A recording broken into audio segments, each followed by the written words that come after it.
반갑습니다. 강승입니다. 수능 완성 윤리 46번째 시간입니다. 오늘도 역시나 개념과 문제를 확실하게 연결해 보면서 여러분들의 실력을 업그레이드 해보시길 바랍니다.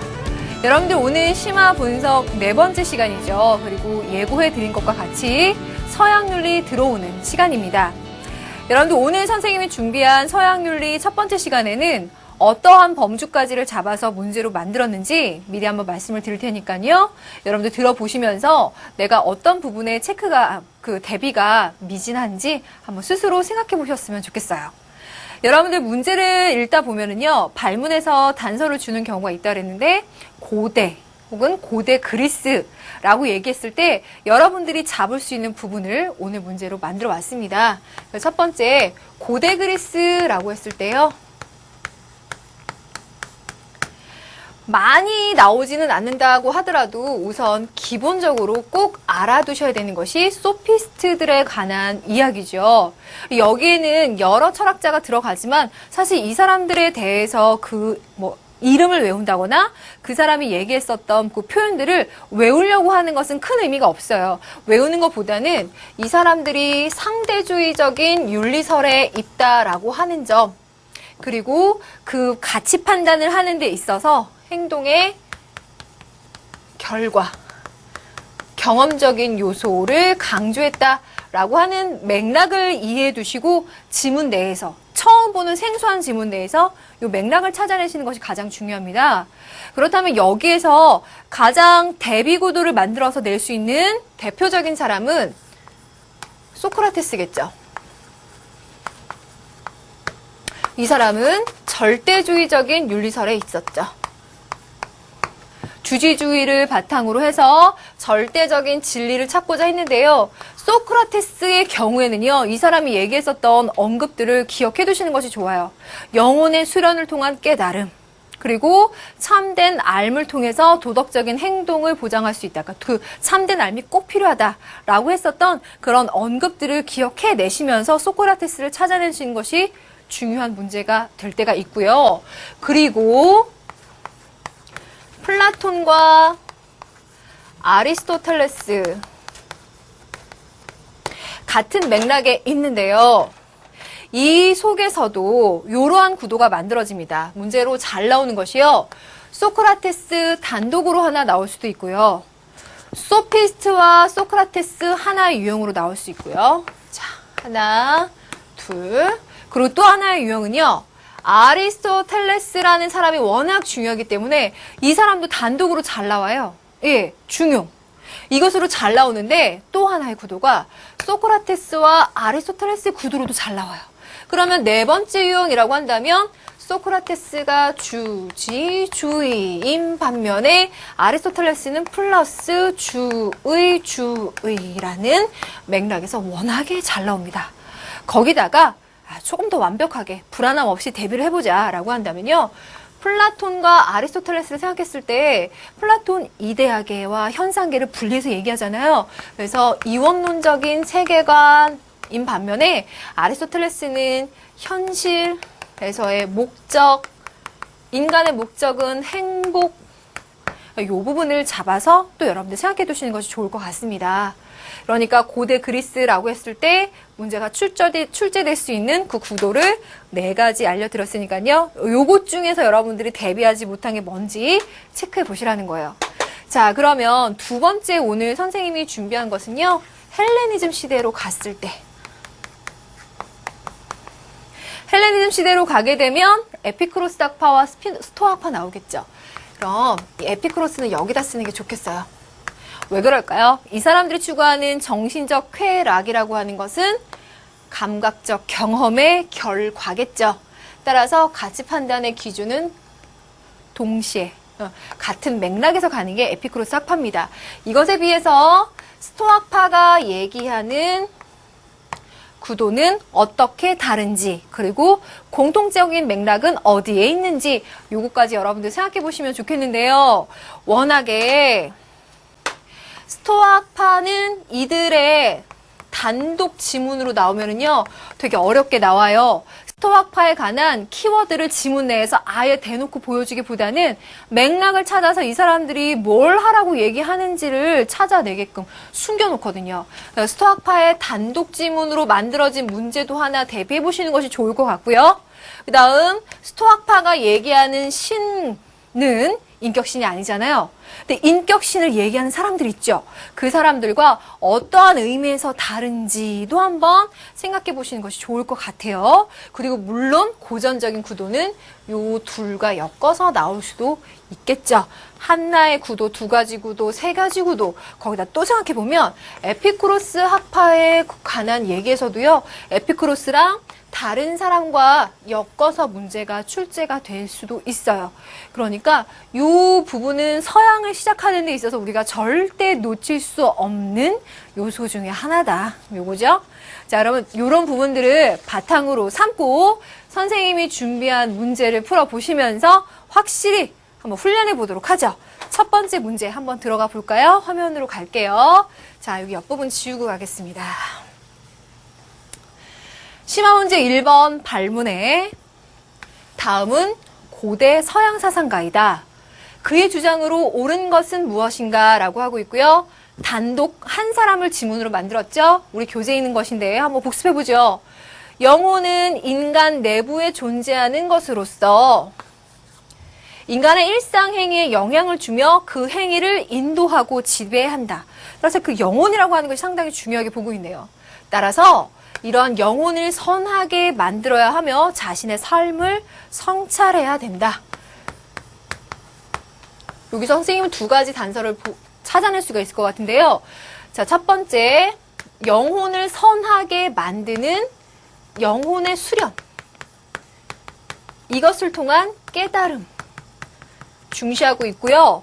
자신의 삶을 성찰해야 된다라고 하는 것에서 이 사람은 뭔가 윤리적이고 도덕적인 삶에 대해서 자신의 철학의 주제, 문제로 삼고 있구나라고 하는 부분이 보입니다. 그래서 이것이 소피스트들과는 다른 맥락인 것 같다라는 감이 와야죠. 그리고 성찰하지 않는 삶의 가치가 없다. 따라서 자신의 무지를 자각하고 영혼의 깨달음을 얻을 수 있도록 노력해야 됩니다. 처음에 잡았던 영혼의 깨달음의 단서가 여기 나와 있고요. 무지를 자각해야 된다 해서 세 번째 단서 찾아냅니다. 무지의치. 무지를 안다, 무지를 자각한다라고 하는 것이죠. 도덕적인 행동을 하기 위해서는 참된 알미 필요한데 그것은 여기서부터 오는 것이네요.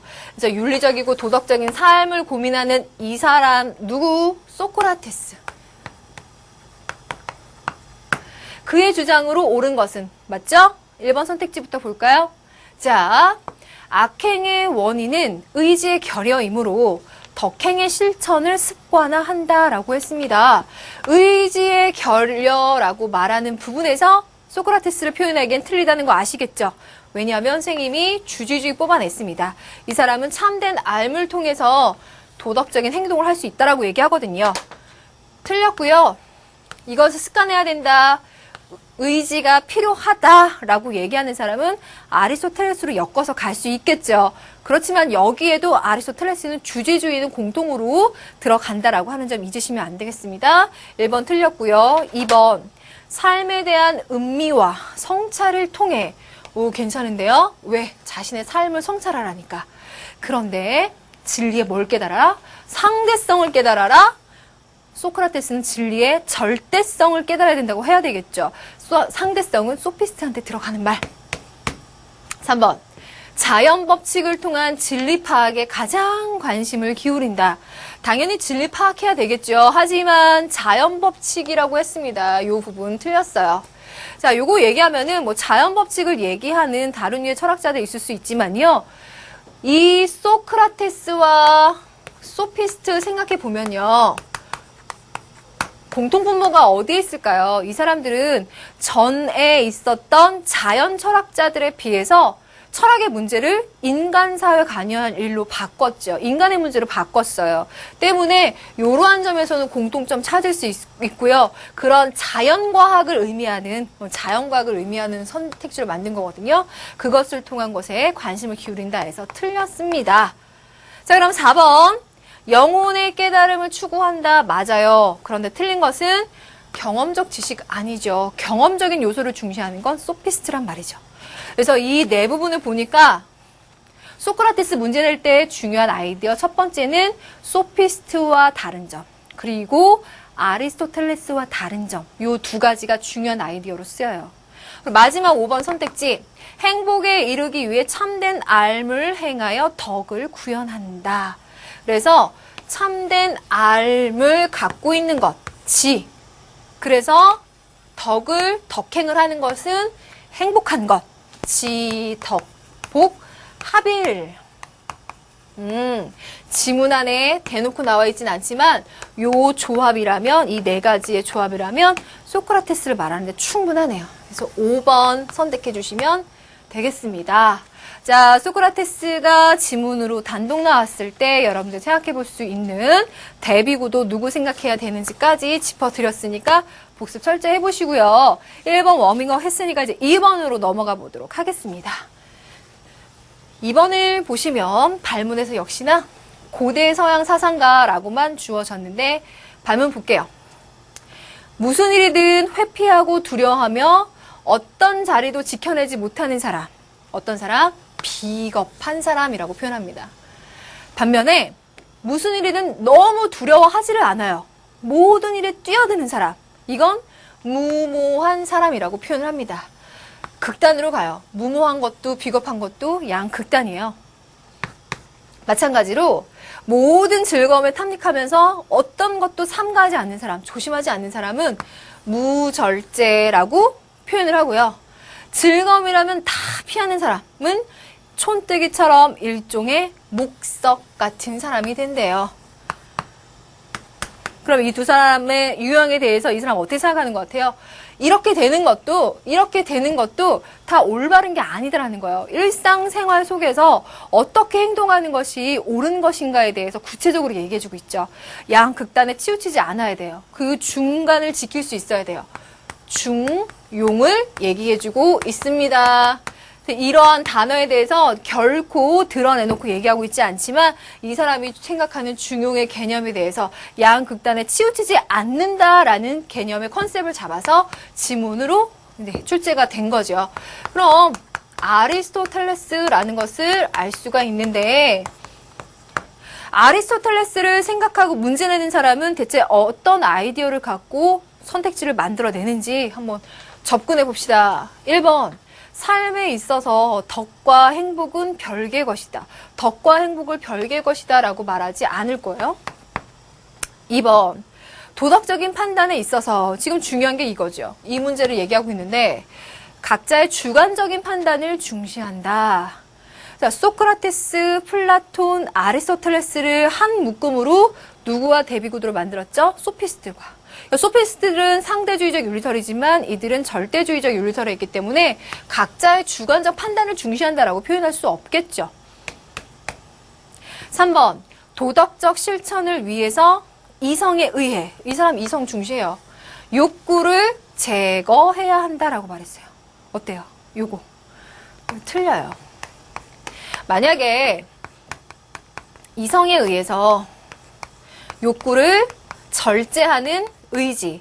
그래서 이런 의미에서 주지주의와 주의주의가 조화를 이룬다라고 한다면 맞겠지만요. 여러분들 조심하셔야 되는 게 절제라는 맥락과 제거라는 맥락은 완전히 달라요.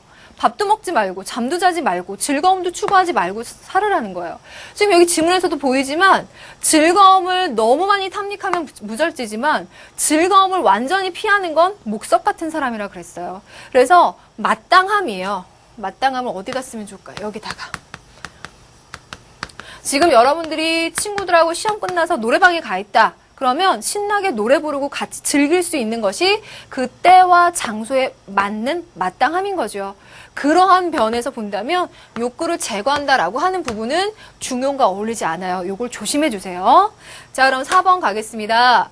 궁극적인 목적인 행복의 실현을 위해 너무 잘 갔어요. 목적, 행복, 좋아요. 신에게 귀의해야 된다. 지금 여기서 말하는 신에게 귀의한다라고 하는 건 종교적 개념에서 신에게 귀의를 표현한 건데요. 아리스토텔레스가 종교적 개념에서 신을 얘기하진 않습니다. 5번. 충동이 참된 삶의 실현을 방해할 수도 있어서 의지를 길러야 한다. 그래서 주지주의를 기본으로 가고 있지만 의지의 습관화를 통해 참된 삶을 실현해야 된다. 그래서 충동을 참을 수 있는 의지. 5번. 이 맞죠? 그래서 이 두 번째 문제 같은 경우에는 아리스토텔레스를 단독으로 잡아서 갔고요. 중용이라고 하고 있는 그의 가장 중요한 개념에다가 그 사람이 보편적으로 갖고 있는 그 계열과 또 다른 사람들과의 차이점도 여러분들이 좀 알아두시면 좋겠는데요. 중용에 있어서 조심하실 점 이런 것들을 잘 봐두시면 될 것 같아요. 자, 2번 아리스토텔레스까지 풀어봤습니다. 그럼 이제 3번으로 가볼까요? 3번에서는요, 선생님이 문제를 만들면서요, 이제 병이라는 지문까지는 썼어요. 그리고 병에 관한 아이디어는 이따 또 설명을 드릴게요. 고대 서양 사상과 그대로 가는데요. 갑. 영혼은 이렇게 하면서 영혼의 깨달음을 통해서 무지를 자각해야 된다. 아까 얘기했었던 누구더라? 소크라테스. 1번. 마땅히 화를 낼 만한 일에 대해서 마땅히 화를 낼 만한 사람에게 마땅한 방식으로 마땅한 때, 마땅한 시간 동안 화를 내는 사람은 칭찬을 받을 만하다. 그게 도덕적이다. 방금 말했던 아리스토텔레스. 병은 철학자들이 왕이 되거나 아니면 왕이나 통치자로 불리는 사람이 철학자가 돼야 된다. 답 딱 나오죠. 철인통치. 누구? 플라톤. 요 세 사람을 구도로 만들었어요. 그랬을 때 이들의 주장으로 옳은 것은 으로 갑니다. 자, 기억번. 갑은 덕과 일치하는 영혼의 활동을 행복으로 본다. 자, 이거 소크라테스한테 자주 나오는 표현으로 맞습니다. 자, 그럼 니은번. 을은 참된 삶이 도덕적인 행동을 보장한다고 본다. 이 얘기는 뭐예요? 주지주의를 강조한 입장인데요. 우리 앞에 문제에서 본 것처럼 충동 같은 것이 있으면요. 내가 아무리 알고 있어도 그것을 행동으로 옮기기가 어려운 경우가 많아요. 때문에 주의주의, 의지를 강조하죠. 그래서 아리스토텔레스에게서 니은번이라고 하면 상당히 위험하죠. 니은번은 빼줘야 됩니다. 자, 디귿번 가겠습니다. 디귿번 보시면 갑과 을은 도덕적 실천을 위해서 지성적 능력의 필요성을 인정한다. 요 말은 갑과 을의 공통 분모에는 주지주의가 깔려 있다. 참된 삶을 추구한다. 이성의 능력을 중시한다. 라는 점에서 맞습니다. 디귿번 맞아요. 그럼 맞았다는 게 기억과 디귿번 맞았어요. 리을번. 갑과 을은 도덕적 삶을 위해서 감정과 욕구가 배제되어야 한다고 본다. 감정과 욕구의 배제라고 하는 것도 상당히 조심해야 되는 거죠. 기뻐할 때, 슬퍼할 때 들어가는 감정과 욕구 자체를 배제하라고 말하지는 않을 거니까. 그래서 기억과 디귿번이 맞습니다. 이렇게 해서 지금 선생님이 만든 3번 같은 경우에는요. 소크라테스하고 아리스토텔레스가 엮었을 때를 한 문제로 만들어 봤어요. 그러면 지금 이 문제에서 병이 지금 빠져 있잖아요. 구도가. 요거는 옆에서 아이디어로 말씀을 드리면 아까 지웠는데 요겁니다. 소크라테스, 플라톤, 아리스토텔레스 같은 경우에 모두가 다 이성을 중시하고 절대주의적인 윤리설에 있다라고 하는 점은 공통점일 거예요. 그런데 이들 사이에서 차이점을 만드는 구도를 얘기해보면 아까 뭐라 그랬었죠? 아리스토텔레스 같은 경우에 현실에서 목적, 행복, 그래서 목적론, 행복론이라는 거 얘기하는 반면에 플라톤 같은 경우에는 이원론적 세계관을 얘기하죠.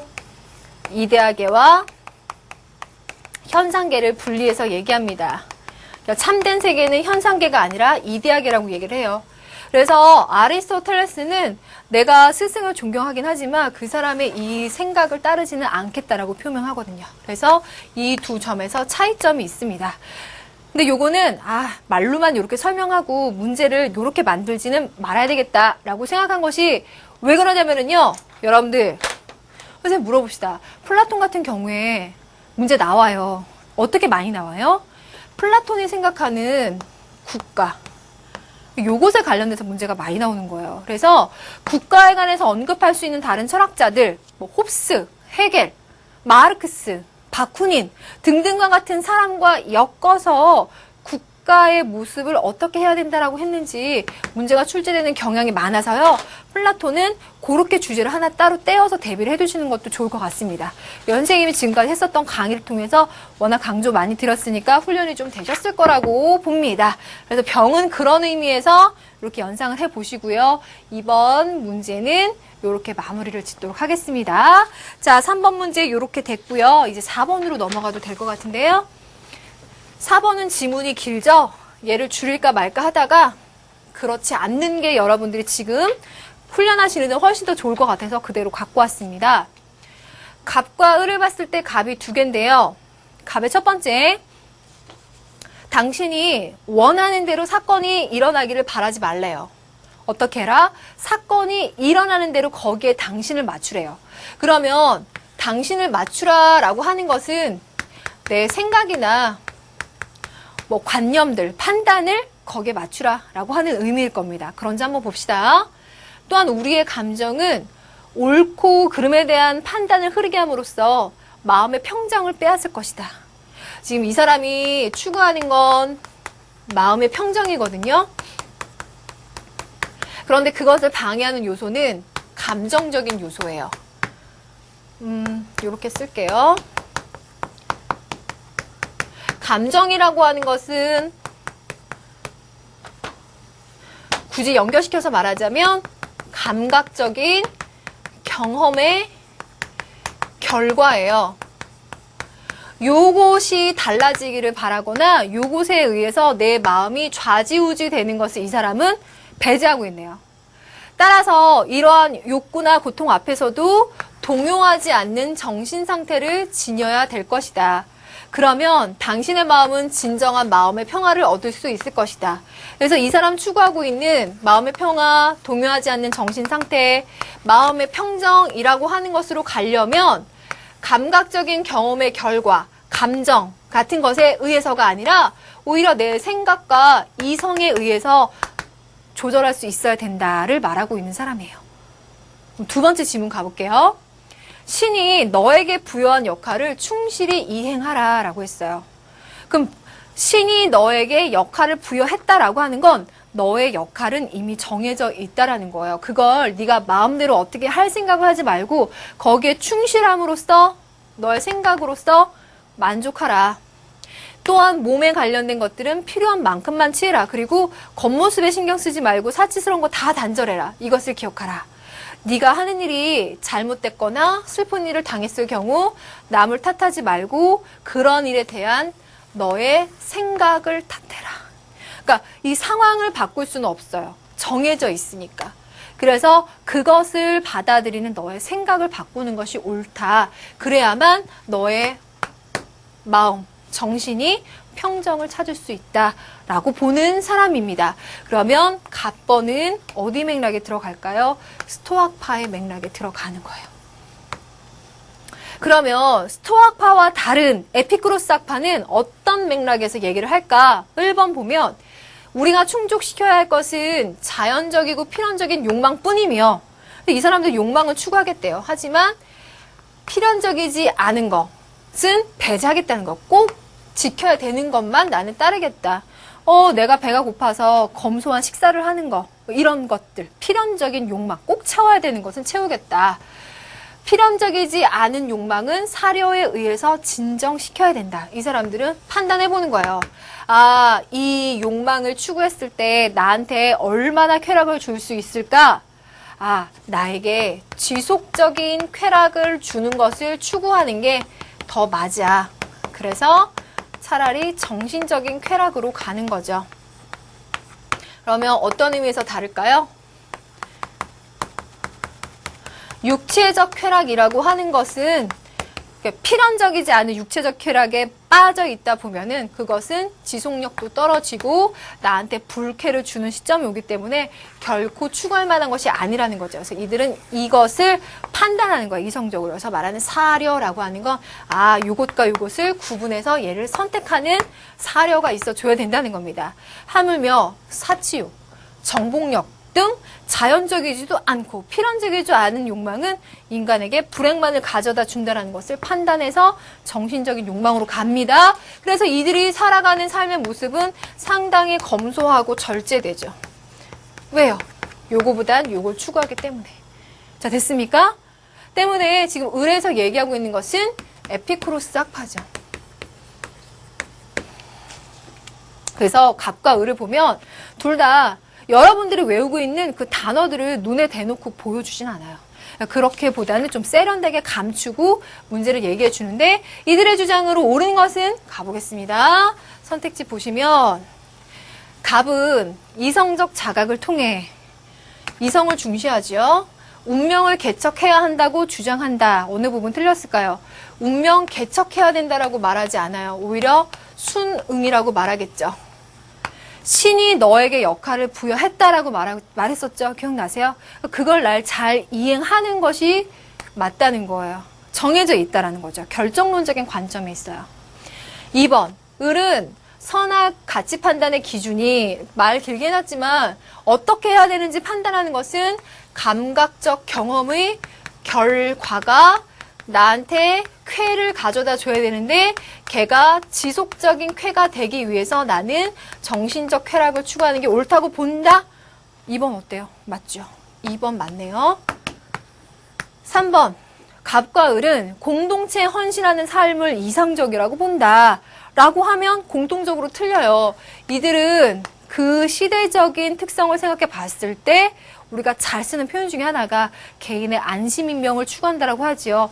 공동체 속에서 공적인 일을 하는 것보다는 개인적인 차원에서 만족하면서 살아가는 삶을 이상적이라고 보기 때문에 이런 표현 틀리고 4번 갑과 을은 인간의 자연스러운 욕망을 따르라고 주장한다. 인간의 자연스러운 욕망이라고 한다라고 하면 어떤 절제나 이런 것이 배제되었을 경우를 생각한다면요. 틀렸다라고 표현할 수 있겠고 5번 갑과 을은 자연을 아무런 법칙이 없는 우연적인 흐름에 따르는 것이라고 본다. 틀렸죠. 갑 부분에서 보면 스토아익에서 얘기하면 자연이라고 하는 것은 법칙이 없는 우연적인 것이 아니라 필연적인 것이고 결정되어 있는 요소, 로고스에 의한 것이죠. 때문에 5번에서 보면 틀린 부분이 보이십니다. 주장으로 옳은 것은 2번만 맞아요. 되셨습니까? 그래서 에피쿠로스 학파와 스토 학파가 나왔을 때는 두 학파가 서로 진리관이 다르다는 점을 기본으로 해서 차이점을 생각해 놓으시고요. 공통 분모도 생각해 놓으셔야 돼요. 그래서 공통점과 차이점을 같이 끌어안고 가야 돼요. 아셨죠? 자, 그러면 다음 문제 넘어가 볼까요? 5번이죠? 5번 가겠습니다. 다음 고대 서양 사상에서 강조하는 삶의 태도. 이게 삶의 태도로 잘 나오더라고요. 자, 볼게요. 쾌락은 복된 삶의 시작이요 끝이다. 그러면 이건 어때요? 이 사람들 추구하는 것은 쾌락이라는 거야. 쾌락주의. 그렇다고 해서 맹목적이고 탐욕스럽게 가까이 있는 즐거움을 추적하지는 마라. 숨어서 살아라. 이걸 뭐 꼭 개인주의, 이 사람들은 완전히 개인주의라고 말할 수는 없을 것 같아도 공동체에 들어가는 삶보다는 이걸 더 추구하니까. 영혼의 평온함이라는 왕관은 지위관이 높은 자리보다 훨씬 더 가치가 있다. 이 사람들은 평온함을 얘기해요. 이 사람이 추구하는 그 평온함의 경지를 아타락시아라고 표현하죠. 그럼 1번에다가 살을 붙이면 이 사람들이 생각하는 아타락시아를 즐기기 위한 쾌락은 육체적 쾌락이 아니라 정신적 쾌락. 에피쿠로스 학파입니다. 이 사람이 생각하는 삶의 태도로 옳은 것은, 자, 기억부터 갈까요? 자연이성을 바탕으로, 틀리죠? 자연이성을 얘기하는 것은 스토학파. 절제되고 검소한 삶, 그 속에 행복이 있다. 맞죠? 디귿번, 육체적 쾌락을 제거하고 정신적 쾌락을 추구해야 된다. 이게 어때요? 맞아요? 틀려요? 정신적 쾌락을 추구하는 거는 맞아요. 그런데 육체적 쾌락을 제거하는 것은 틀려요. 제거라는 말 역시 중요하고요. 자, 아타락시아 어떻게 표현했어요?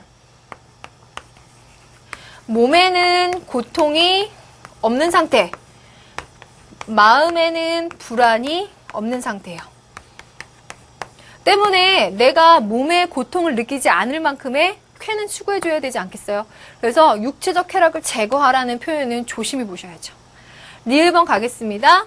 모든 것들은 필연의 논리로 연결되어 있음을 수용해야 된다. 필연의 논리, 로고스의 논리를 얘기한다면 스토아파에 가깝겠네요. 그럼 이 지문에서 맞는 정답으로 가겠다면 하나밖에 없어요. 기억번. 대개는 2개나 3가지를 정답으로 구성하는데 하나만 찾게끔 만들어 놔봤습니다. 자, 5번까지 봤습니다. 에피쿠로스 학파가 생각하는 삶의 태도로 옳은 것은 문제 푸실 때 어떻게 스토아와 에피쿠로스의 공통점 차이점 다 생각하고 계셔야 됩니다. 그럼 6번 갈까요? 자, 6번 보겠습니다. 6번에서는 선생님 처음 얘기할 때 언급을 못 드렸는데 중세 사상가까지 넣었어요. 아, 중세 사상가다 그러면 아우구스티누스 그리고 아퀴나스 들어갑니다. 이들에 관해서 문제가 나왔을 때 꼭 주는 단서가 있어요. 그 틀 내에서 여러분들이 공부를 해두시는 것이 지금 가장 효율적이에요. 아우구스티누스, 아퀴나스 경우에 이들이 자신의 교리를 체계화시키기 위해서 원용한 그리스 철학이 있습니다. 그 단서를 꼭 줘요. 아우구스티누스는 플라톤,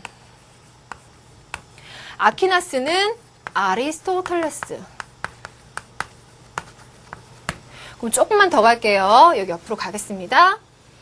플라톤이 얘기하고 있는 가장 큰 맥락 중에 하나는 아까 말했듯 이원론적 세계관이 있어요. 그래서 이데아계와 현상계를 나누면서 설명을 하잖아요. 그러한 유를 잡아서요.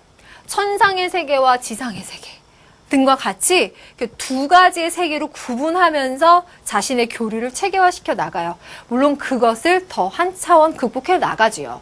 아리스토텔레스 같은 경우에는 가장 중요한 것이 목적론과 행복론을 얘기하죠. 그런데 이 사람이 생각하는 목적론, 행복론 가기 위해서는 우리 중용 끊임없이 얘기했는데 이성의 역할도 필요하고 도덕적인 덕을 통해서 여기로 갈 수가 있어요. 그런데 아퀴나스 같은 경우에는 이것은 일시적 행복이라고 표현을 해요. 그래서 영원한 행복에 들기 위해서는 종교적인 덕, 신의 은총이 필요하다라고 강조를 합니다. 이러한 맥락을 지문에서 찾아내시면 요런 것 때문에 아우구스티누스, 아퀴나스로 가는구나 라고 단서를 줍니다. 지금까지는 항상 그래왔으니까 우리 입장에서 이걸 놓칠 이유가 없는 거예요. 잘 생각해 두세요. 자, 그리고 물론 공통점은 이 2 사람 다 신학자이기 때문에 종교적인 덕, 신의 은총, 그리고 그 신을 인격신의 관점에서 본다라고 하는 점만큼은 절대 차이점을 찾으면 안 되겠죠. 그래서 이 2 사람들을 그런 맥락에서 잘 봐두시면 되겠습니다. 이걸로 문제가 풀리는지 한번 볼까요? 다음은 중세 사상가들이다. 이들의 주장으로 옳은 것은, 그리고 2 사람을 엮었다면 이 2 틀에서만 간다는 거예요. 갑번 보자. 역사는 지상의 나라와 천상의 나라라는 2 힘이 끊임없이 싸운다. 2가지로 나눠서 보죠. 탐욕과 야심이 지배하는 지상의 나라. 지상의 나라는 요거래요. 국가에서 볼 수 있고 아름다운 신의 나라는 교회에서 볼 수가 있다. 영원한 진리는 신에게서 비롯되며 인간은 신이라는 존재를 통해서 그리고 그를 믿음으로써 구원에 이르는 것이다. 여기 말하는 거는 신학자니까 당연히 이렇게 말할 거고요. 이원론적인 세계관을 바탕으로 해서 자신의 교리를 끌고 가니까 플라톤을 잡아냈죠. 그래서 아우구스티누스. 1번 갑니다.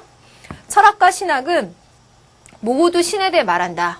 신이 존재나 영혼의 불면성 등은 신의 존재나 영혼의 불면성 등은 철학을 통해 증명 가능한 것이지만 삼위일체나 부활, 최후의 심판과 같은 그리스도의 진리를 증명하는 것은 근본적으로 철학의 몫은 아니다. 여기에서 중요한 점이 하나 나옵니다. 철학을 통해서 신학에서 얘기하는 이런 부분들을 어느 정도 이론적으로 증명해 보려고 하는 관점이 보이죠? 요건 아퀴나스입니다. 그래서요, 옆으로 잠깐 다시 한번 갈게요. 아까 판사했던 부분을 가시면은요, 지금 아우구스티누스와 아퀴나스에게서 차이점을 찾으려고 했을 때 요 두 맥락을 찾아내라고 했었잖아요. 거기다가 또 하나 차이점을 찾아내려면 아퀴나스 같은 경우에는 지금 말한 것처럼 뭐 신의 존재와 같은 것들을 이론적으로 증명하려는 시도를 보입니다. 하지만 아우구스티누스는요, 신이라고 하는 것은 실존을 통해 만나야 할 인격적 존재라는 표현을 아주 잘 씁니다. 이 점을 잡고 계시면 두 사람의 차이점이 눈에 딱 들어올 겁니다. 자, 그럼 이걸 가지고 다시 선택지로 가도록 할게요. 1번. 갑은 모든 존재가 고유한 목적을 가지고 있다는 생각을 계승했다. 목적을 가지고 있다. 목적론이라고 한다면 아리스토텔레스의 생각을 계승했다는 거죠. 아리스토텔레스를 계승했다는 누구? 을에 들어가야 되겠죠. 틀렸고 2번. 을은 신은 실존적으로 만나야 할 인격적 존재라고 보았다. 라고 한 것은 갑. 맞죠? 3번. 갑에 비해서 을은 신에 대한 이성적 인식의 가능성을 강조했다. 바로 요게 요 맥락이네요. 을이 그렇다. 라고 하는 거니까 3번 맞았습니다. 그럼 4, 5번 갈게요. 갑과 을은 도덕적인 덕과 종교적인 덕이 동일하다고 보았다. 이 두 사람은 신학을 얘기하기 때문에요. 종교적인 덕이 가장 중요하다라고 볼 거예요. 동일하다라고 보지 않겠죠? 5번. 갑과 을은 자연 법칙이 신의 섭리보다 우위에 있다고 보았다. 비슷한 맥락에서 신의 섭리가 가장 중요하다고 보겠죠. 근본에 있다. 그래서 두 사람 다 틀렸어요. 이들의 주장으로 옳은 것은 만약에 여러분들이 생각하는 가장 무서운 이런 구도가 나왔을 때는 두 사람의 차이점 어떻게 찾아내는지 말씀드렸어요. 그리고 신학이라고 하는 공통점의 맥락 그 두 가지가 동시에 쓰입니다. 그거 여러분들이 잘 알아내시면 되겠습니다. 자, 그럼 여기에다가 마지막 문제로 가기 전에 자, 아우구스티누스와 아퀴나스 있을 때 이 두 사람이 다 신에 대해서 얘기해요. 이 사람들이 얘기하는 신은 종교에서의 신, 인격신 이렇게 표현하죠. 그런데 우리 윤리교과에서 신에 대해서 얘기하는 또 다른 사람들이 있어요. 스토아, 스피노자. 이 사람들이 얘기하는 신은 어떤 신이죠? 로고스, 자연 법칙, 으로서의 신이에요. 종교적인 의미가 아니에요. 그럼 만약에 여러분들 여기에 있는 사람들을 갑에 넣고 여기에 있는 사람들을 을로 넣었다면 갑은 뭐고 을은 뭐라고 보았다 라고 하는 문제가 연상이 되시죠. 그런 거 하나 생각해 보시고요. 조금 더 나가면 키르케고르 생각나세요? 이 사람 실존주의예요. 이 사람이 얘기하는 실존주의에서는 신 앞에 선 단독자 설명하면서 그 신이 나오죠. 그래서 이 사람도 신이라고 하는 존재를 인정하죠. 유신론적인 실존주의.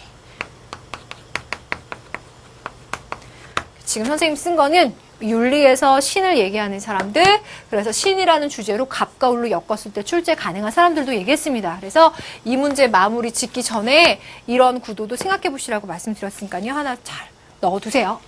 자, 그러면 6번 문제까지 봤고요.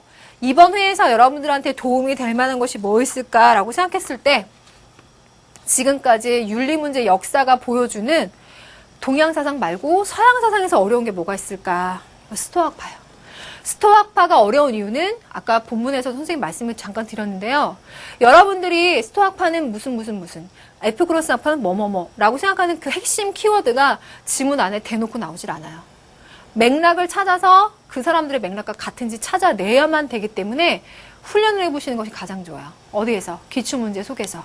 그래서 수능 완성에 나와 있는 지문들은 선생님이 지금 다 만들어서 보여드렸으니까 그 외에 기출문제의 역사를 통해서 맥락 찾는 방법을 설명드리겠습니다. 자, 이제부터 지문을 한번 봅시다. 학생들이 선생님은 이 자료 어디 올려놓은 거 없으세요? 라고 하는데 여기 분명히 있으니까 꼭 봐주세요. 이제 옛날부터 가장 현대로 올라올게요. 2006학년도 9월 모평. 사람들을 동요시키는 것은 사태 그 자체가 아니에요. 얘기했죠? 상황이 이렇게 될 거라는 거, 외부적인 요소 이런 것들은 정해져 있다라고 봐야 돼. 그에 대한 내 의견과 판단. 아까 우리가 풀었던 문제들 하자면 생각이 문제라는 거예요. 예를 들면 죽음을 예로 들어서 얘기하는 사람 워낙 많으니까 요 얘가 나왔다라고 해서 이 사람이다라고 생각하면 절대 안 돼요. 죽음이 두려운 것이라는 생각 자체가 문제인 것이다. 만약 우리가 마음의 동요와 슬픔 때문에 방해를 받는다면 그 책임은 다른 사람이 아니라 바로 우리 자신에게 있다. 지금 말한 것처럼 내 외부적인 사태나 다른 사람 탓을 하지 말라는 거야. 내 생각이 문제지. 그래서 우주가 원자의 집합이든 질서 있는 체계이든 우선 나는 자연이 지배하는 만유의 한 부분이라고 확신해야 된다. 로고스의 법칙 내에서 생각하는 거죠. 내가 만유의 한 부분이란 우주로부터 나에게 할당되는 일에 불만을 품어서는 안 돼. 그러니까 할당이 되어 있어요. 결정적이에요. 결정론. 정해져 있거든요. 그래서 내 외부적인 요소를 갖고 불만을 갖고 하는 것은 전혀 감정. 이것에 흔들리는 것은 전혀 의미가 없고 내 생각을 갖고 로고스의 법칙에 따르려고 하는 것. 여기에 맞추려고 하는 것이 가장 현명하다. 네, 됐죠? 자, 그럼 다음 질문 한번 보겠습니다. 2007년도 수능. 네가 자꾸 불행하구나. 나도 마음이 아파. 그치만 봐봐. 인생에서 우연히 일어나는 일은 없어. 필연. 우주의 원리와 자연 법칙에 수능에 정해져 있거든. 왜? 로고스 법칙. 자네가 생각과 태도를 바꾼다면 지금의 상황은 끔찍하지 않을 거야. 이 말이 뭐예요? 외부의 상황이나 나 아닌 다른 사람을 탓하거나 바꿀 생각하지 말고 네가 바꾸면 된다요. 네 생각을 어디에 맞춰? 로고스에. 인간은 그의 이성으로 인해서 신들과 친척이 된다는 점을 명심해라. 자네가 외적 조건에 집착하지 말고 여기 나오지? 외적 조건이 아니라는 거. 이거 말고 이성에 따르는 삶, 자연에 따르는 삶을 살길 바래. 그래야 진정 행복할 수 있을 거야. 로고스, 이성, 신. 그렇죠? 스토아파요. 세 번째 지문. 2008년도. 자연과 일치하는 삶을 살려고 하는 사람은 세계 전체의 체계와 운행의 원리를 소유해야 된다. 그러니까 자연의 법칙이라고 하는 것은 요 원리래요. 역시 로고스. 보이시죠? 네. 당신이 원하는 대로 사건이 일어나기를 바라지 말고 사건이 일어나는 대로 거기에 당신을 맞춰라. 그러면 당신은 마음의 평화를 얻을 것이다. 즉 외적 조건에 집착하지 말아라 라고 하는 거예요. 요거는 우리 교재에서도 그대로 또 사용이 됐었죠. 반복이니까 잘 아시겠죠? 자, 그러면 다음 지문을 한번 보도록 할까요? 자, 많으니까 빨리빨리 갈게요. 2009학년도 6월 모평, 이제 모평에서 갖고 왔는데, 요 얘와 에피테투스가 생각나기도 하는데, 어느 날 노예에게 몹시 화가 난 주인이 그의 팔을 비틀기 시작했어요. 그랬더니 그 노인이 감정이 요동치거나 주인님을 탓하는 게 아니에요. 보세요. 평정심을 찾으세요. 당신이 자꾸 그러면 내 팔이 부러질 거예요. 라고 말했어요. 그랬더니 더 화가 난 주인이 결국 그의 팔을 부러뜨려 버렸어요. 그 순간에도 평온함을 잃지 않고 제가 그렇게 될 거라고 말하지 않았습니까? 그러니까 외부적인 상황을 내가 바꿀 수는 없고 정해져 있다는 거예요. 그는 시종일관 아무런 감정에 동요 없이 평온한 정신의 태도를 유지를 했다. 그래서 평온한 정신을 유지하기 위해서는 내 외부 상황, 내 외부의 사람이 아니라 그 정해져 있는 상황을 나는 평정하게 바라보고 맞추려는 것. 2009학년도 수능 비슷한 이야. 잔치집에 가서 음식을 기다리고 있거든요. 근데 음식이 안 나와요. 그러면 대부분의 사람들은 이 상황을 탓하거나 상황을 바꾸려고 하거나 그 상황을 만들고 있는 사람들을 탓하죠. 왜 날 이렇게 무시하는 거야? 날 모욕하고 홀대한다 라고 생각해요. 그럼 여기서의 문제 상황은 그렇게 생각한 내 믿음이라는 거죠. 누군가 너를 화나게 할 때 너의 머릿속의 그 생각이 너를 화나게 하는 것임을 명심해라. 마음의 평온은 너의 바깥에서 오는 것이 아니라 내적인 통찰에서 온다. 그래서 외적 조건에 집착하지 말아라. 아까 그 지문 생각나시죠? 똑같은 맥락으로 간 거예요. 자, 2009학년도 수능까지 왔어요. 이제 2011학년도 것만 보면 되겠습니다. 어떤 것에 대해서도 내가 그걸 잃어버렸다라고 말하지 말고 제자리로 돌아갔다라고 말해라. 자식이 죽었을 때, 땅을 빼앗겼을 때도 다 제자리로 돌아간 것이라고 말해라. 그것을 준 사람이 너에게 되돌려 달라고 한 것이니 너에게 무슨 문제가 된다는 것이냐. 상황을 담담하게 대해야 된다. 그래서 아파테이아를 유지하기 위해서는 어떻게 결정되어 있는 필연적인 그 로고스의 법칙을 네가 파악하고 거기에 순응하면서 살아가는 것이 아파테이아를 유지하는 방법이다라는 겁니다. 이게 2011학년도 수능에서는 딱 3줄로 나왔어요. 너는 작가의 의지에 따라 움직이는 배우에 불과해. 그러니까 너의 의지는 없어. 작가가 정해놨다는 거예요. 결정론. 연극의 길고 짧음은 결정된 것이니까 주어진 역할을 잘 연기해라, 수능해라. 거기에 너의 생각, 판단이 중요해. 때문에 2성. 자, 그러면 이제 가장 최근에는 뭐라고 나왔느냐? 병에 걸리면 육체는 약해진다. 그러나 스스로 굴복하지 않는 한 의지는 영향을 받지 않는다. 나쁜 일을 당했을 때 우리가 괴로워하는 건 그 일 자체 때문이 아니라 그 일에 대해 우리가 갖고 있는 관념 때문이다. 지금 여기에서 계속 반복적으로 말하고 있는 게 나오죠? 외부 상황, 외부 사람 거기에 집착하지 말고 내 생각을 바꿔라. 어디에 의거해서? 요거에 의거해서. 그래서 이 부분을 선생님이 계속해서 반복을 드렸습니다. 이 지문 다 보면서 나 완벽히 알아 라고 하는 친구들 있을 수 있겠지만 이렇게 짧게 나오면 정확하게 찾을 수 있겠냐는 거예요. 그래서 이렇게 한번 훈련을 해보는 것이 여러분들한테 오늘 확실히 도움이 좀 되지 않았을까 싶습니다. 자, 오늘 서양 첫 번째 시간에 고대 그리스, 헬레니즘, 중세까지 파악을 해봤는데요. 여러분들 이 부분들 잘 복습하셔서 이 부분에서 문제 나왔을 때 확실히 득점하시기 바라고요. 우리 다음 시간에는 서양 사상의 2번째 내용으로 한번 공부를 해보도록 합시다. 자, 여러분들 오늘 수고 많았고요. 선생님은 다음 강의에 찾아오도록 하겠습니다. 안녕히 계세요.